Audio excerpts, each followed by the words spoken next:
jaringan hewan. Jaringan yang menyusun tubuh hewan itu ada jaringan embrional, epitel, otot, penguat, dan jaringan saraf. Yang pertama jaringan embrional. Jaringan embrional itu adalah jaringan muda yang selnya selalu aktif membelah. Ini berasal dari mana? Ini berasal dari zigot. Zigot itu hasil pertemuan antara sel telur dengan sperma yang nanti akan berubah menjadi morula, blastula, gastrula. Nah, dari gastrula itu akan menghasilkan 3 lapisan. Lapisan endodermis, mesodermis, dan ektodermis. Nah, itu nanti akan mengalami spesialisasi. Artinya akan mengalami perubahan menjadi bermacam-macam bentuk maupun fungsinya. Yang kedua itu jaringan epitel. Jaringan epitel itu jaringan yang menutupi atau melapisi permukaan tubuh, rongga tubuh, atau organ tubuh, atau permukaan seluruh tubuh. Ini ada salah satu contoh epitel yang terdapat di bermacam-macam epitel yang terdapat di usus. Ini epitel silindris berlapis. Epitel yang terdapat di paru-paru beda lagi, gitu ya. Jadi yang melapisi permukaan bagian luar organ-organ ini. Epitel berdasarkan bentuk dan jumlah lapisan. Kalau berdasarkan bentuk itu ada 3, epitel pipih, epitel kubus, dan epitel silindris. Kalau berdasarkan jumlah lapisannya ada 2, epitel simpleks atau sederhana dan epitel kompleks atau berlapis. Ini contoh-contoh epitelnya. Bisa dilihat di sini.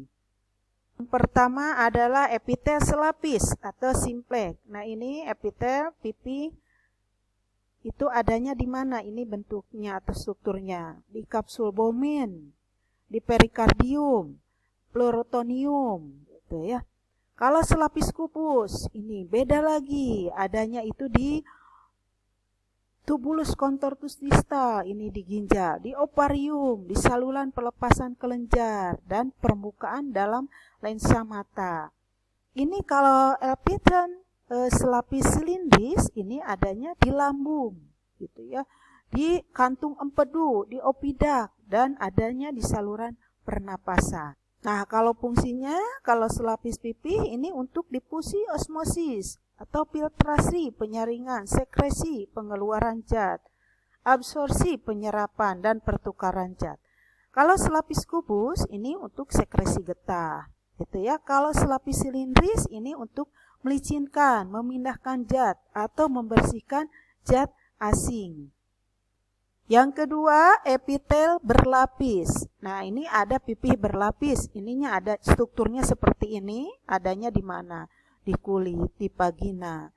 Kalau berlapis kubus, ini bentuknya juga seperti ini. Adanya di mana? Di ovarium, ya. Saluran kelenjar minyak dan keringat. Ada juga di buah jakar. Berlapis silindris, ini adanya di laring, di mulut, langit-langit, di kelenjar ludah, ada juga di kelenjar susu. Epitel berdasarkan struktur dan fungsinya, epitel itu sebagai penutup, karena dia itu letaknya di luar, jadi menutupi permukaan tubuh atau dan pembuluh. Epitel kelenjar, sel-selnya menghasilkan sekret atau getah, gitu ya. Nah, ada kelenjar eksokrin, ada kelenjar endokrin, ada kelenjar campuran. Kalau ekso itu keluar, gitu ya. Yang selanjutnya jaringan otot. Otot itu ada otot polos, bentuknya gelendong, intinya lihat ada di tengah. Bekerjanya tidak sadar, lokasinya organ yang bergerak tanpa disadari. Contohnya di mana? Lambung, usus itu kan tidak disadari, melakukan gerakan tanpa sadar. Otot lurik, selnya berbentuk serabut, ada garis luriknya, intinya di pinggir, coba lihat. Kerjanya sadar, lokasinya melekat pada rangka. Ini contoh daging gitu ya, daging yang melekat pada rangka itu disebut otot lurik. Dan otot jantung, selnya mirip seperti otot lurik, hanya intinya di tengah. Terus kerjanya juga tidak sadar. Lokasinya itu di jantung, Itu fungsinya membantu menggerakkan jantung dalam memompa darah.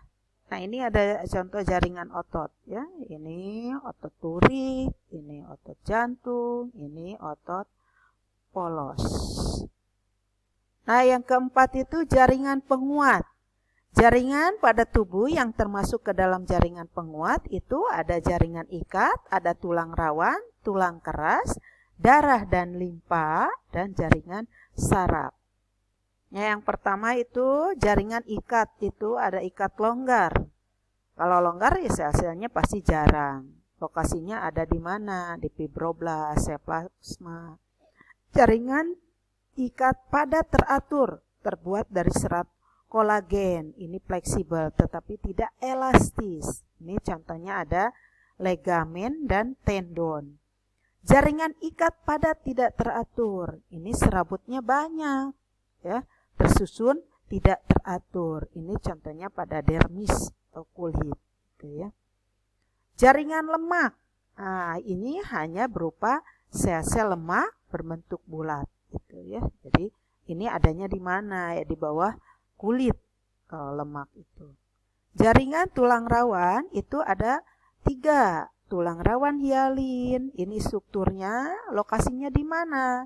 Saluran pernapasan, di persendian tulang. Gitu. Kalau tulang rawan elastin, ini adanya di daun telinga, gitu ya, saluran epitaxius. Tulang rawan fibrosa, ini di tendon, di persendian tulang pinggang. Tulang keras. Hampir 15% tubuh mamalia dewasa itu berupa tulang.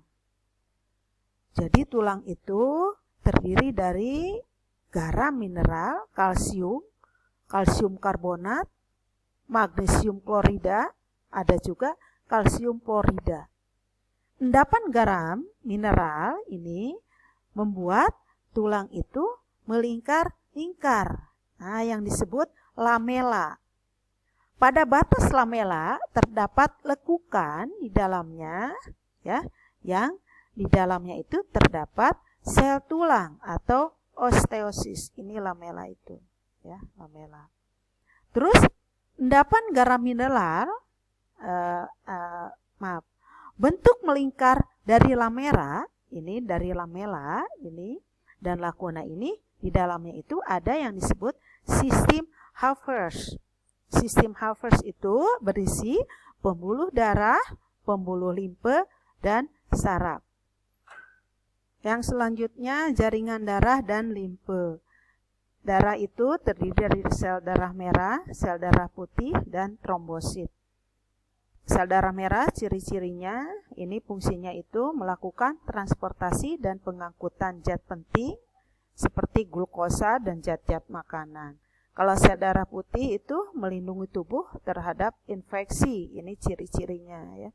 Kalau trombosit itu ini untuk pembekuan darah, gitu ya. Sedangkan limfe itu komponen utamanya ini air, glukosa, lemak, dan garam, dan sebagian besar terdiri dari antibodi.